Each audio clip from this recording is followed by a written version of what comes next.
Hello guys. So last videos के अंदर हमने एक्सपो में जो एक्सप्लोर किया था वो था नेविगेशन। सो नेविगेशन के लिए हमने नॉर्मल नेविगेशन को भी देखा, स्टैक को, एंड देन स्टैक नेविगेशन हो जाने के बाद ड्रॉवर नेविगेशन देखा, टैब नेविगेशन देखा। तो आप इस तरह से इन तीनों नेविगेशन के बारे में हमने यहाँ पर देख लिया है। तो navigation is very important topic in. अब देखो, आप कह सकते हो कि नेविगेशन पहले ही स्टार्टिंग में क्यों ले लिया।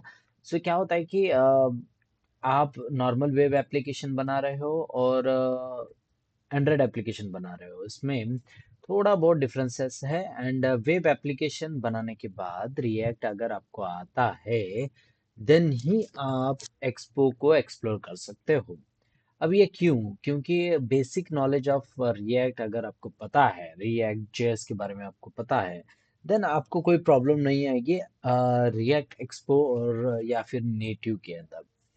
तो मैं यहाँ पर रिएक्ट एक्सपो के अंदर जो हमने पार्ट देखा था उसमें बहुत कुछ, अब देखो यहाँ पर आपको व्यू टैग्स एंड वगैरह मैक्सिमम जो पार्ट है ना, वो सब कुछ इसके अंदर ही देखने को मिलेगा, ना कि किसी नॉर्मल एचटीएमएल के अंदर।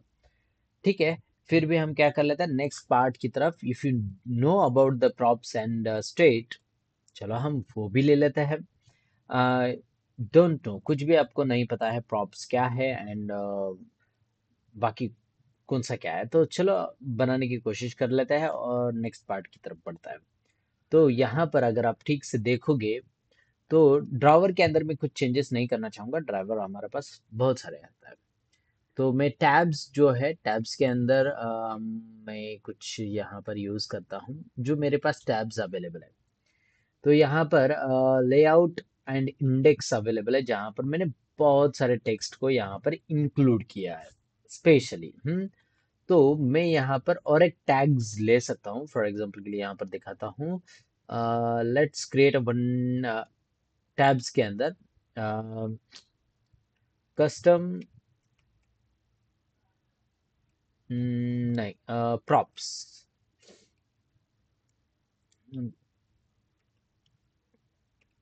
props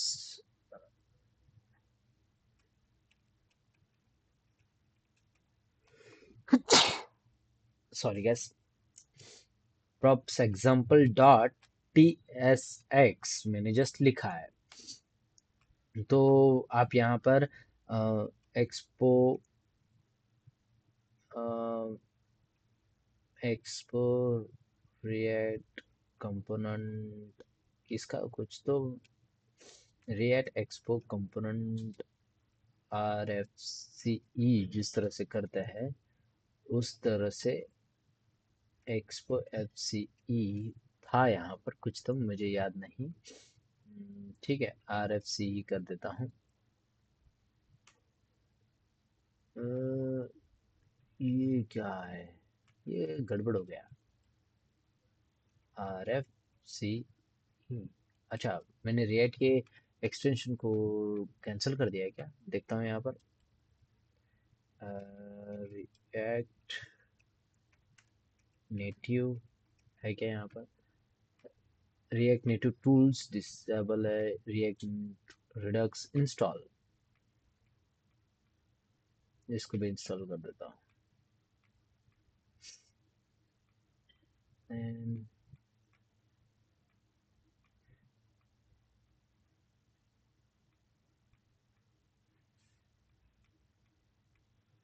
एक्सपो की कुछ नहीं है क्या?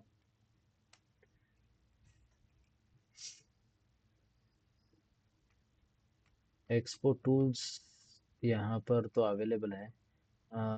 यस, बिल्ड, सबमिट और डिबग। ठीक है, ओके, ठीक है। एक्सपो मुझे चाहिए, एक्सपो कंपोनेंट प्रीव्यू।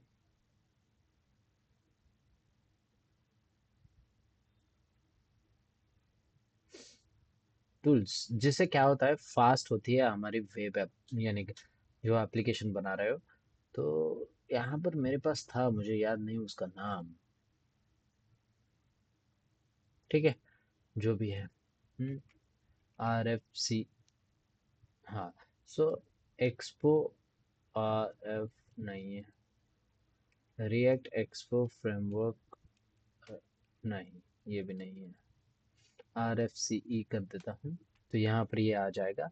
सो ठीक है, ये चलेगा, दौड़ेगा, कोई प्रॉब्लम नहीं है। बस मुझे यहाँ पर क्या करना है, ये जो div है, इंस्टेड ऑफ राइटिंग div, मुझे यहाँ पर लिख देना है। आप एम्प्टी टैग को भी यूज कर सकते हो, यहाँ पर चलेगा, कोई प्रॉब्लम नहीं है, एरर नहीं देखने को मिलेगा आपको। एंड मैं यहाँ पर क्या करना चाहता हूँ, एक आप खुद का बटन या फिर टेक्स्ट ले सकते हो, यहाँ पर टेक्स्ट। सो मैं यहाँ पर कैपिटल टी, थोड़ा सा जूम कर लेता हूँ जिससे आपको देखने को मिले, टेक्स्ट, इसको इंपोर्ट किया, टेक्स्ट रिएक्ट नेटिव गेस्चर है, रिएक्ट नेटिव का है, रिएक्ट नेटिव टेक्स्ट, ओके, ले लिया।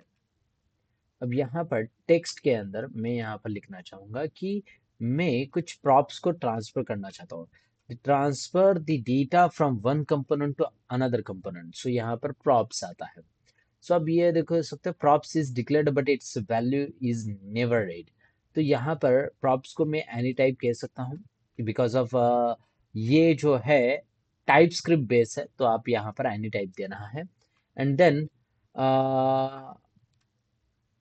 हाय आई एम, और आई एम के अंदर मैं यहाँ पर करली ब्रेसेस को यूज करके, for example props dot name what ever, just मैंने यहाँ पर लिखा है प्रॉप्स डॉट नेम। तो अब यहाँ पर प्रॉप्स को मैंने यूज किया, text hi I am props dot name. तो ये इंडेक्स के अंदर मुझे यहाँ पर this is index, this is about, go to about page, ये जो नजर आ रहा है। उसके बाद मैं यहाँ पर क्या करना चाहूंगा, एक हॉरिजॉन्टल लाइन एच आर यहाँ पर अवेलेबल है क्या, यहाँ पर अवेलेबल नहीं है। इसके लिए कुछ तो था, मुझे देखना पड़ेगा। ठीक है, जाने दो। और मैं यहाँ पर करना चाहूंगा, क्या कहते हैं उसे, उस टैग को लेना चाहूंगा, उसका नाम है props, prop example, props example. और मैंने उसको नाम किस तरह से दिया है देख लेता हूँ, props example, props example. So it's here capital P, make sure, और यहाँ पर भी कैपिटल पी कर देता हूँ। हम्म, और यहाँ पर बोलूँगा कैपिटल पी, प्रॉप्स एग्जाम्पल, यहाँ पर देखने को मिला। एंड इसको मैं क्लोजिंग कर देता हूँ। और जो मैं यहाँ से नेम ट्रांसफर कर रहा हूँ, वो नेम आप सिंगल कोट्स या डबल कोट्स को यूज करके एज मेरा नाम सुजीत, सो मैं यहाँ पर दे दिया मैंने, जस्ट सिंपल वे में। और हाय आई एम सुजीत यहाँ पर नजर आ रहा है। और अगर मैं यहाँ से फॉर एग्जांपल के लिए हिनाटा, और कंट्रोल एस टू सेव, और आप देख सकते हो हिनाटा। सो मैंने वैल्यू ट्रांसफर किया from one component to another component, उस कंपोनेंट का मुझे कुछ लेना देना नहीं है, फिर भी हमने यहाँ से डेटा को ट्रांसफर किया from one component to another component by using props. There are lots of types to transfer data from one component to another components. There is a main one concept is a props in React और react native expo whatever, जो भी react के concept है उसके अंदर आप props transfer कर सकते हो। ओनली प्रॉप्स नहीं, फॉर एग्जांपल यानी एक ही डेटा नहीं, age equals to something, for example आप यहाँ पर देना चाहते हो एज 23, मैंने यहाँ से डेटा ट्रांसफर किया, और यहाँ पर मैं लिख सकता हूँ एज अ टेक्स्ट नेम, उसके बाद एज, इट जस्ट ऑब्जेक्ट की तरह काम करेगा, तो यहाँ पर आप ऑब्जेक्ट देख सकते हो। सो यहाँ पर ये कंपोनेंट कॉल हो रहा है, ये समझने के लिए आप यहाँ पर लॉग भी कर सकते हो, लॉग, और मैं यहाँ पर प्रॉप्स को प्रिंट करके दिखा सकता हूँ आपको, प्रॉप्स। हाँ, बट ये ब्राउजर पर आप कर सकते हो इंस्पेक्ट करके, नहीं, और यहाँ पर, sorry, 1 minute guys, console, something went wrong. Unable to transfer the D drawer index. Expected cross corresponding JSX closing. Something went wrong. हाँ, चलो जाने दो. Refresh.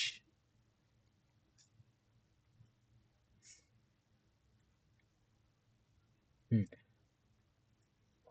और ये देखो यहाँ पर अगर आप देखोगे तो एज इज 23 और हिनाटा यहाँ पर नजर आ रहा है। सो यही आप ट्रांसफर कर रहे हो from one component to another component. So यहाँ पर ये प्रिंट हो जाएगा, कोई प्रॉब्लम नहीं है। तो ये देखो यहाँ पर प्रॉप्स का एक सिंबल भी है, अगर आप यहाँ पर देना हाई आई एम। सो यहाँ पर ये प्रॉपर नहीं है, तो यहाँ से अगर आपको नहीं दिखाना है तो आप नहीं दिखा सकते हो, चलेगा, कोई प्रॉब्लम नहीं है।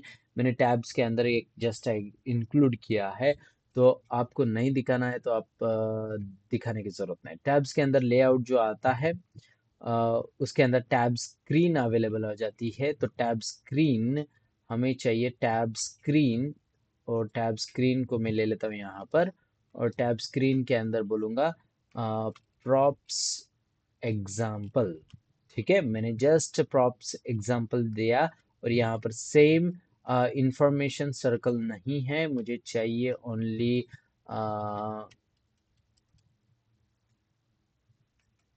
इन इन्फिनिटी शार्प दे देता हूँ। एक मिनट।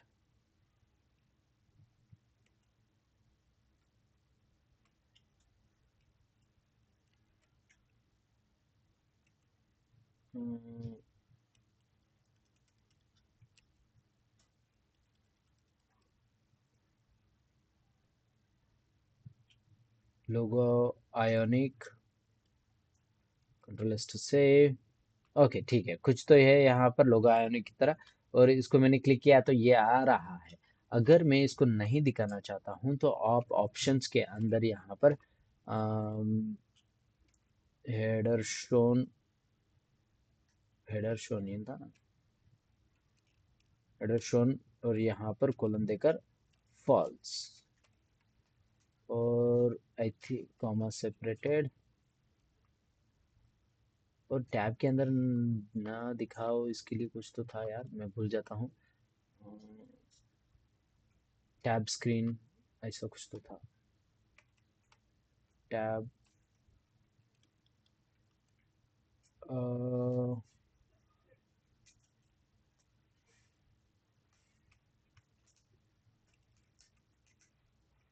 टैब बार शो लेबल और फॉल्स, एंड देन यहाँ पर सारे के सारे फॉल्स हो जाएंगे। हम्म,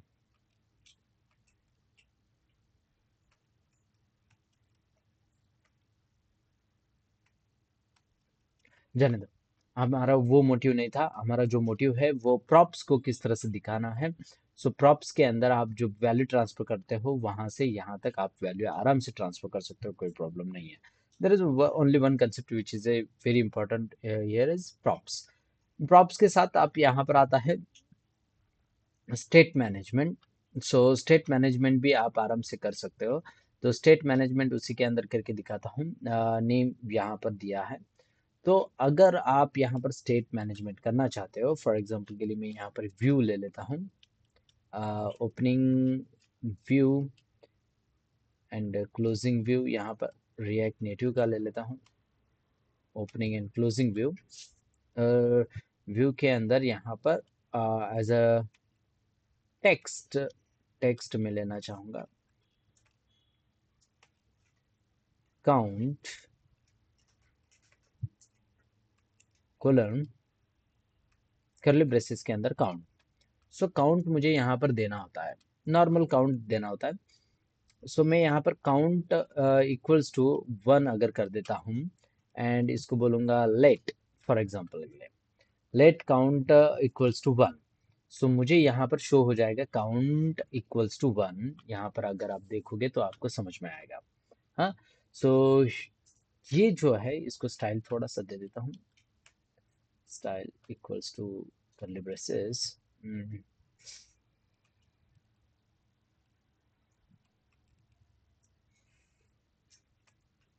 फॉन्ट साइज 30, थोड़ा सा बढ़ जाएगा, कॉल स्टैक ओवरफ्लो किसमें,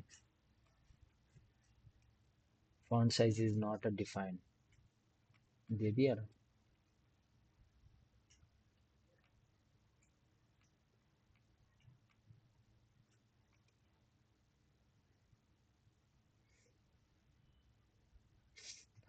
और यहाँ पर वन अवेलेबल है।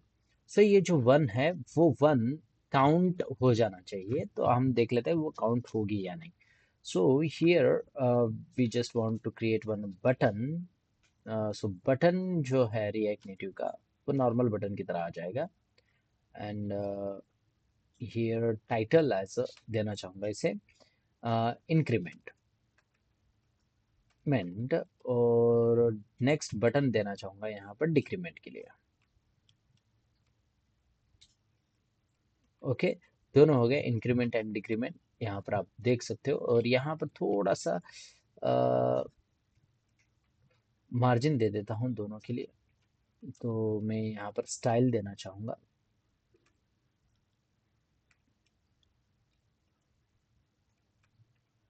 इसको स्टाइल खुद का नहीं दे सकते हैं, तो मैं ठीक है रहने दो। बटन आप इंक्रीमेंट डिक्रीमेंट जो फर्स्ट ऑप्शन है उसके लिए मैं यहाँ पर इंक्रीमेंट करूँगा, तो इंक्रीमेंट होना चाहिए।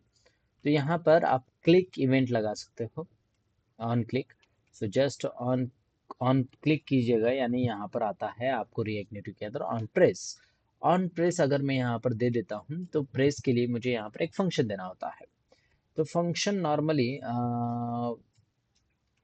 कांस्टेंट एज अ इंक्रीमेंट, आप नेम कुछ भी दे सकते हो। सो मैं INCR इंक्रीमेंट एज अ मैं कॉल बैक लेना चाहूँगा यहाँ पर। तो ये कॉल बैक फंक्शन हो गया। सो INCR को यहाँ पर ट्रांसफर करूँगा। सो INCR इट्स जस्ट मैंने फंक्शन कॉल यहाँ पर किया। और अगर आप यहाँ पर देखोगे लॉग, हाँ ये कॉल हो जाता है, बट मैं अलर्ट करके दिखाता हूँ आपको। एक जस्ट सिंपली अलर्ट और यहाँ पर INCR is called। Okay, just मैंने लिखा है और यहाँ पर देखो INCR is called, ये इस तरह से यहाँ पर नजर आया है, यानी ये वर्क कर रहा है। तो सेम साइमल्टेनियसली मैं और एक फंक्शन बनाता हूँ जिसको मैं डिक्रीमेंट करना चाहूँगा, DEC डिक्रीमेंट। और डिक्रीमेंट को भी यहाँ पर देना चाहूँगा ऑन प्रेस को, ऑन प्रेस, और यहाँ पर करली ब्रेसेस के अंदर DECR मैंने दे दिया। यानी दोनों both are working very well. तो आप यहाँ पर दोनों अच्छी तरह से वर्क करेंगे। तो यहाँ से अगर मैं बोलूँगा जो काउंट की वैल्यू है उसे काउंट प्लस वन कर दे, तो ये मुझे इनिशियल स्टेट को चेंज करने नहीं देता है। आपके सामने में दिखाता हूँ। सो ये कॉल हो जाता है, ये चेंज करने नहीं देगा। अगर आप यहाँ पर इंस्पेक्ट करके देखोगे तो आपको समझ में आएगा। कंसोल और मैं यहाँ पर फिर से, अरे यार ये स्क्रोलेबल नहीं है ना। हाँ, सो ये देखो यहाँ पर इंक्रीमेंट करता हूँ तो ये यहाँ पर कुछ भी नहीं है। या फिर मैं इसको अब दिखाता हूँ, इंक्रीमेंट किया, ये कॉल हुआ, बट वो नेक्स्ट पार्ट कॉल नहीं हो रहा है। यानी ये देखो इंक्रीमेंट किया, कॉल हो रहा है, मगर इंक्रीज नहीं कर रहा है, उसकी वैल्यू को इंक्रीज नहीं कर रहा है, काउंट प्लस की वैल्यू को स्टेट करके स्टोर नहीं कर पा रहा। तो उसी कंपोनेंट ये क्यों होता है, तो ये real DOM and actual DOM की वजह से होता है। तो आप जब वैल्यूज को, मगर यहाँ पर अगर मैं यहाँ पर दिखाऊं आपको अलर्ट के अंदर, अलर्ट के अंदर इसकी वैल्यू को दिखा देता हूँ, अलर्ट और प्लस ऑपरेटर के साथ काउंट की वैल्यू को दिखा देता हूँ। और इंक्रीमेंट किया, और यहाँ पर क्या आ रहा है, टू वैल्यू आ रही है। और मैंने यहाँ पर फिर से क्या किया, वैल्यू क्या आ रही है, थ्री वैल्यू आ रही है। जितने बार मैं यहाँ पर इंक्रीज करूंगा, फॉर एग्जांपल तो फिर से दिखाता हूँ, क्या आया, टू आया, इंक्रीज किया क्या आया, थ्री आया। यानी यहाँ पर रियल डॉम यानी जो हमारे UI पर है वो रिफ्लेक्ट नहीं कर पा रहा है, मगर वो प्रीवियसली एक्चुअल डॉम के अंदर रिफ्लेक्ट कर दे, वर्चुअल डॉम के अंदर न, यानी एक लेयर होती है वर्चुअल डॉम जहां पर वो रिफ्लेक्ट कर देता है, मगर जो हमें एक्चुअल डॉम पे ऊपर दिखाना है, जो हमारे नजरों के सामने, वहां पर वो रिफ्लेक्ट नहीं कर पाता है। तो इस तरह से प्रॉब्लम को सॉल्व करने के लिए उन्होंने स्टेट मैनेजमेंट को इंट्रोड्यूस किया, जहां पर आप स्टेट मैनेजमेंट को यूज करके एक्चुअल रियल टाइम पर डेटा को चेंज कर सकते हो। सो वो किस तरह से, तो सिंपली यहाँ पर मैं बोलना चाहूंगा यूज स्टेट, एक यहाँ पर स्टेट मैनेजमेंट आ जाता है, उसका स्निपेट भी आ जाता है, यूज स्टेट स्निपेट। सो इसको क्लिक करूंगा एंड यहाँ पर बोल देता हूँ एज अ काउंट में लेना चाहूंगा, तो ये प्रीवियसली काउंट है तो इसे काउंट को बदल दे। और यहाँ पर बोलना चाहूंगा इसे 1, हाँ, बाय डिफॉल्ट। और यहाँ पर बोलना यूज स्टेट को मैं रिएक्ट से या लेना चाहूंगा, ले लिया। एंड यहाँ पर 0 दे देता हूँ ना, सिंपली। तो यहाँ पर जब आप सेट कर रहे हो उस टाइम पर सेट काउंट को कॉल करना पड़ेगा। सेट काउंट एक्चुअल में it's a method which is going for use state, यानी उसके लिए जाता है। और सेट काउंट को मैं बोलूंगा जो मेरा काउंट है उसकी वैल्यू को +1 कर दे, हम्म, और उसको स्टोर कर दे। बस इतना ही पार्ट बता देना है। और आप यहाँ पर देख सकते हो 0 1 ऑटोमेटिक हुआ, और 1 हुआ एंड 2 हुआ, ऑटोमेटिक यहाँ पर कॉल हो रही है। सो सेम गोज टू, अब ये वाला पार्ट मैं निकाल देता हूँ, सेम यहाँ पर डिक्रीमेंट के लिए यूज करूंगा। सो सेट काउंट जो है उसे कॉल करके मैं काउंट को एक्चुअल काउंट -1 करके स्टोर कर देता हूँ। It's normal way. सो अगर मैं यहाँ पर इंक्रीज कर रहा हूँ 3 4 5 6 7 8 7 6 5 4, यानी ये रियल टाइम पर आप इंक्रीज और डिक्रीज यहाँ पर कर रहे हो। It's good, it's nice. और ये बहुत ही बढ़िया है। आप increment and decrement use state की, यानी एज अ कंसेप्चुअली आप यूज कर सकते हो कंपोनेंट के अंदर। It's not a big deal. So अगर यहाँ पर मैं प्रॉप्स के अंदर भी जा सकता हूँ तो यहाँ पर भी आप देख सकते हो 1 2 3 1 2 3 4, इस तरह से यहाँ पर इंक्रीज हो जाएगी, कोई प्रॉब्लम नहीं है। गेस्चर यहाँ पर एक्चुअल में वर्क हो रहे हैं, कोई प्रॉब्लम नहीं है। एंड मेन्यूज भी वर्क हो रहे हैं। और अब यहाँ पर हमने ये वाला पार्ट भी कर दिया है। तो ये किस तरह से किया जाए वो सब कुछ पार्ट यहाँ पर हो गया। नेविगेशन हो गया, प्रॉप्स हो गए, स्टेट मैनेजमेंट हो गया। तो ये जितने भी इम्पोर्टेंट पार्ट्स है 1 बाय 1 जो रिएक्ट नेटिव के अंदर हमारे प्रोजेक्ट्स के लिए जो लगेगा वो सब कुछ यहाँ पर अवेलेबल है। हाँ, सो मिलते हैं नेक्स्ट वीडियो के अंदर जहाँ पर और कुछ इंटरेस्टिंग पार्ट आपको देखने को मिलेगा, जहाँ पर हम रिएक्ट के ही थोड़े बहुत पार्ट्स को यहाँ पर किस तरह से लिखा जाए वो वाला पार्ट रहेगा। So see you guys on next video, tata bye bye.